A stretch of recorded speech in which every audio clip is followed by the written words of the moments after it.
Thank you for joining us again on CoreTV News on the Hour. I am Olajumoke Latuji. The military authorities say troops that combed the creeks in search of suspected oil bunkers attacked the base of the Joint Task Force in Nimbe. 4 soldiers and a policeman were confirmed killed in the incident, but defense headquarters say investigation is on. It said through its Twitter account that its men would arrest the penetrators and ensure they face justice for the crime. The suspected bunkers were believed to have arrived at the JTF base in 5 speedboats just before midnight and Friday night to carry out the surprise attack. President Muhammad Buhari has directed the defense authorities to design a plan for local production of weapons for the armed forces in order to reduce the total reliance on imported arms. He described the present situation as unacceptable and added that Nigeria can no longer depend solely on other countries for major military equipment and logistics. The president, who spoke at the graduation ceremony of the National Defense College in Abuja, said local production of arms will be complemented only by very advanced foreign technologies. And insurgency. We must show result-oriented leadership at all levels of military command. We must set up an optimal organization to manage and sustain operational performance. And we must show confidence and winning mentality. Let me reiterate here that the federal government, under my leadership, shall continue to provide the necessary support needed to meet operational, logistic training, and welfare requirements of the armed forces of Nigeria. In the immediate term, we shall do all within our powers to stabilize the situation and restore hope and normalcy. It is gratifying to state that the college has made profound contributions to national security and development in this manner. As a member of the National Technical Monitoring and Evaluation Committee, the college participated in evaluating the implementation of the United Nations Security Council Resolution 1325 on women, peace and security, amongst other accomplishments. The most active and perhaps sustained relationship was with the Office of National Security Advisor, ONSA for short. We collaborated with ONSA to co-host the conference that developed the existing national structures for strategic communications. Also, we partnered with ONSA to develop the strategic and operational templates for civil military relations in Nigeria. President Muhammad Buhari has affirmed the time has come for Nigerians to do more than pay mere lip service to agriculture, as crude oil and gas exports will no longer be sufficient as the country's major revenue earner. President Buhari made the declaration at an audience with Kanayo Wednesday, the Nigerian-born president of the International Fund for Agricultural Development, at the presidential villa. The president pledged that his administration will also cut short the long bureaucratic processes the Nigerian farmers had to go through to get any form of assistance from government. He told the IFED president the improvement of the productivity of farmers, dry season farming, and creative ways to combat the shrinking of the lake chart will also receive the attention of his administration. Once they congratulated President Buhari on his victory at the general elections. The Presidential Amnesty Office has commenced payment of outstanding stipends and allowances of ex-militants and beneficiaries of the amnesty program. Spokesman for the Amnesty Office, Daniel Al-Labra, who confirmed the development, said the payment follows President Muhammad Buhari's approval. He pointed out in a statement that the payment of 65,000 naira per beneficiary is for the month of May, while those for June and July will be paid as soon as the Committee on Verification of Claims concludes the exercise. The current coordinator and special advisor to the President of Niger Delta, Paul Borough, had an assuming office set up a 7-man committee to verify claims by the ex-militants. The army authorities have paraded 2 suspected cyber fraudsters who claimed to be military recruiters online. The suspects to be picked up in Epoma, Edo State, of Palestine Ogaga and Augustine Osakolo. Army spokesman Colonel Sani Usman disclosed that before their arrest, the suspects had made for 3,500 naira by selling fake forms through the internet. I would like to inform you that sometime in May this year, the 2 suspects opened a Facebook account in the name of a senior military officer. And the picture of the senior officer that was used was the one that he was addressing troops as a profile picture for the Facebook account. And let me digress a little. That is why the Nigerian Army has come out with a social media policy in which officers and soldiers are not supposed to use any of their photograph in military uniform as a profile photograph. Or in fact, they should not allow it on their Facebook account. I don't know what to feel myself. And I'm very focused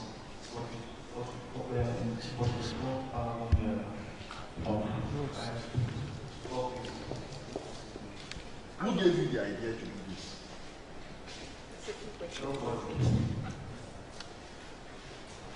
So how do you feel now? Are you happy? No, I feel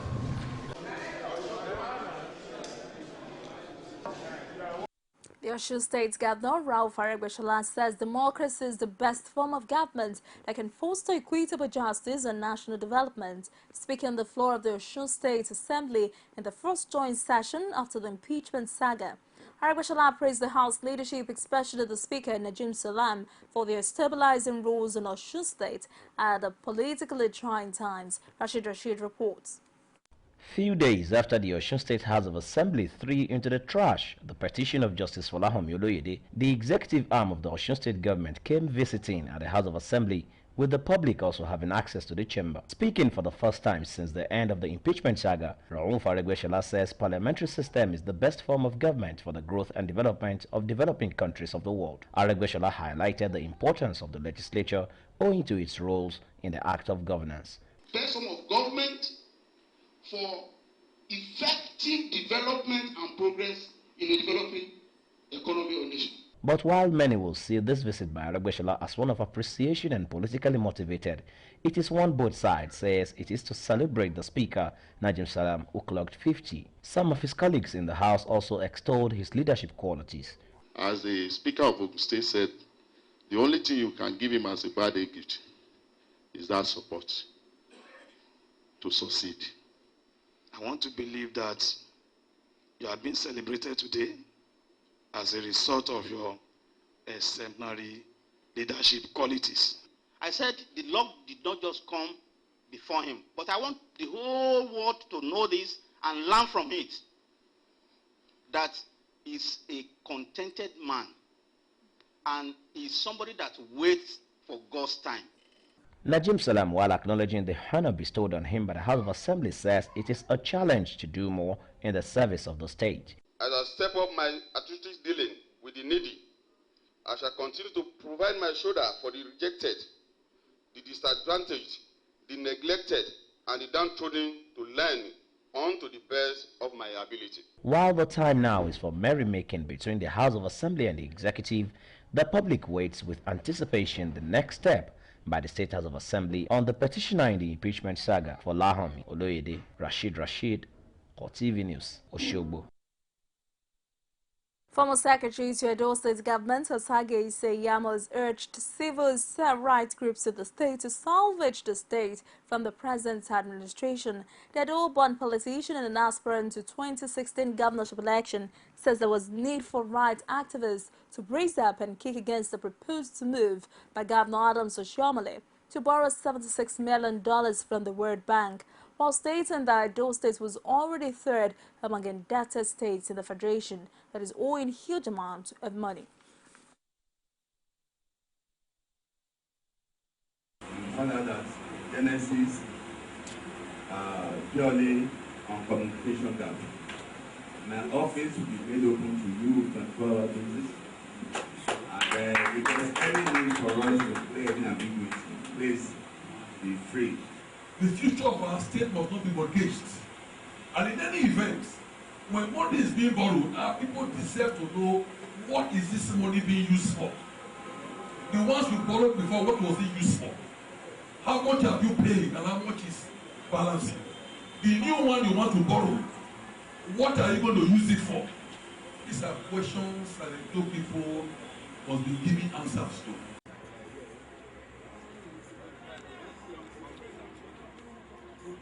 This is still CoreTV News, and I will take a break now. I'll be back with more stories. Please don't go away. Is it crazy or autocracy? Or what type of crazy is that? Except crazy. News making the headlines. Black Maria is to carry criminals, trading looters that are in government today. Sometimes it gets confrontational. Slap you in the face. Excuse me, don't put words into my mouth. Whatever it is that will bring our military to disrepute, I say to hell. On Core Digest, I want to know why I should be believing them. Every weekday, we'll bring all of these together and take them to the court of public opinion. Everybody have the right in Nigeria. Where you are the judge.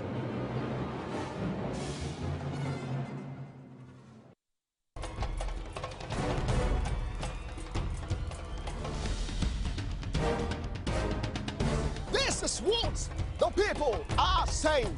You don't run a big economy with generator.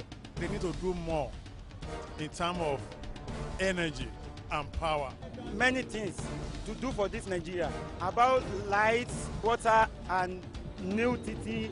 For Nigerians that are not gullible, we know that good laws have done nothing good for this country. Buhari won the election convincingly. They talked to her husband that you should keep promise about what you said, and because people are watching you, you know, another election is coming. But some people will strong for Yoruba land. Will be strong man. You don't die. This nation is moving forward. The best is going to take place. The people giving voice to the voiceless. Thank you for joining us again. For more on the news and other programs, please visit our Facebook page at www.facebook.com/CoreTV News. You can follow us on Twitter, CoreTV News NG. Also visit our YouTube channel at youtube.com/CoreTV, leave a space, the news. In Ado-Ekiti, as the ideological warfare between the Ekiti State's PDP-led government and the All Progressives Congress got nearly to physical fisticuff, German suit problem, as Femi Bamishile, an APC stalwart, accused the state governor, Ayodele Fayose, of shutting down a petrol station which he had earlier scheduled to distribute free PMS for Okada riders in Ado-Ekiti. The aftermath of the refusal saw major street of Ado-Ekiti experience mild protest from the Okada riders led by Femi Bamishile as the state government denies the allegation. Rashid has more. Call it politics. You may be right, and you may not be far from the truth if you prefer social gesture. The move by a former Ekiti House Speaker and an APC chieftain, Femi Bamishile, to distribute petrol to commercial motorcyclists appear to have hit the rock. The pump station where the free distribution was to take place was locked down. Reacting to this development, Femi Bamishile, who appeared unhappy with the situation, accused the state governor, Ayodele Fayose, of shutting down the station. The kind of brutish way of leadership that we have in the state, it is from the state government that has been instructed. A text message was sent on my phone instructing that this gas station be shut down. The inability of the motorcyclists to get fuel at the petrol station situated at Ijibo spawned a mild protest from the riders cutting across major streets of Ado-Ekiti as they go in search of fuel stations willing to queue into the plan of Bamishile. On her part, the state government denies shutting the pump station for any reason. Our government, when we are having in Ekiti today, they are not doing anything for us. They are deceiving us. Ekiti state government has not closed down any filling petrol station in Ekiti state today. Ekiti state government did not do that. If anybody is saying that, that person is saying that, he's saying it to cover up his own inadequacies. While this milieu lasted, Femi Bamishile vows to continue with the exercise. We will still take these good people to another petrol station to make sure they get fuel today. And this process that has started today, the 6th of, I think the 6th or 7th of August, would continue up until God knows when.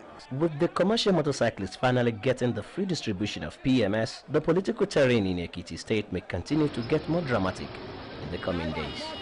Rashid, CoreTV News, Ado-Ekiti.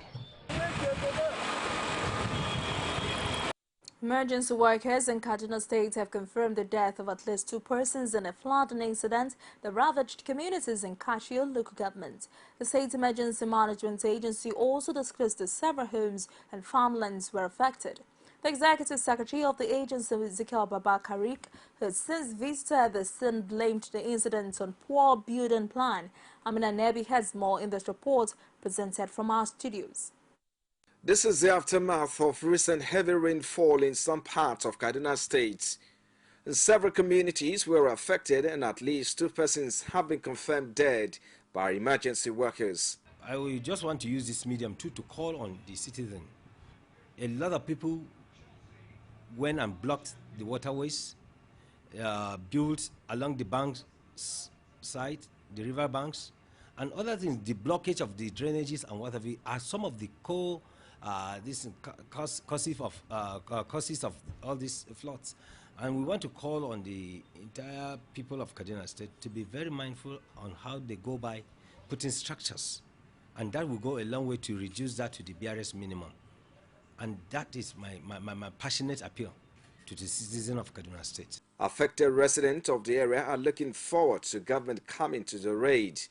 They are also looking forward to a lasting solution to a problem they say had been with them for several years. Today, being weekend, Friday now, we cannot even get access to go into our office. And we have a lot of new cadets which we want to talk to them, orientate them before sending them to the national headquarters for training, 4 weeks training. And there's no way we can get into the office, which it have set us back. But we have an office there, we cannot enter our office. See us outside because of the water. Since Wednesday now. And our call to the government is for them to come and help us in this area so that water will not pack, especially those people that they are living there. Sincerely, my appeal to the government for now, this thing is terrible because when you look at the houses over there, most of them now, they are like semi-refugees anywhere they are. And we believe in his capacity, the way he's going about his government in Kaduna State. People are happy with him, and we think His Excellency Governor El-Rufai has the capacity to bring change. In fact, we are sleeping with one eye open and one eye closed. The water is threatening, as you can see. People cannot go out. We can't go out. We can't come in. It's indoor things. And then we pray that it will not be worse. Because I remember vividly, we were there before yesterday. We were under this tree.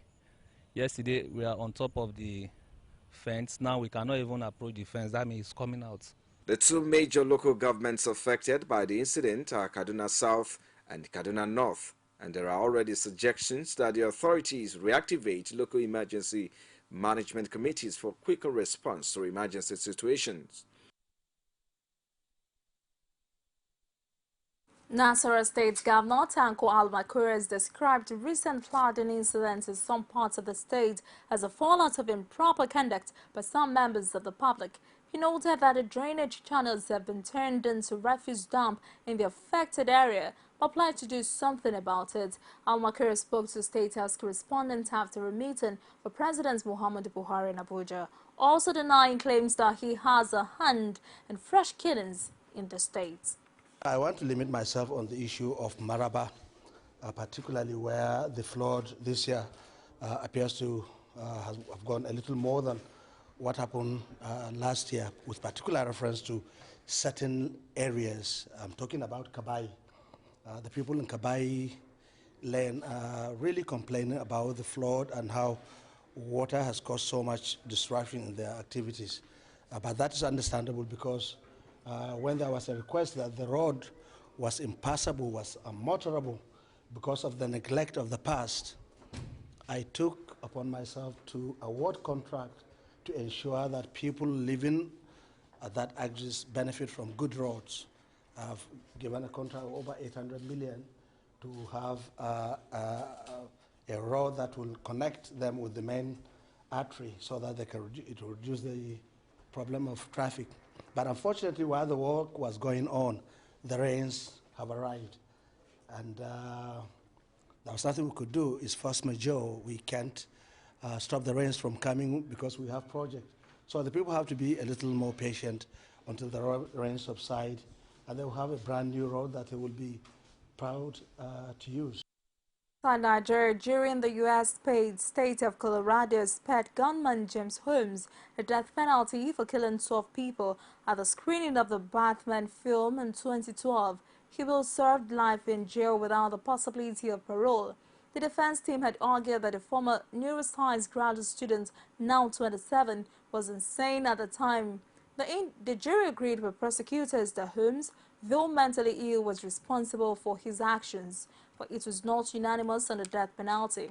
The lack of agreement meant the jury accepted that he would receive an automatic life sentence without parole.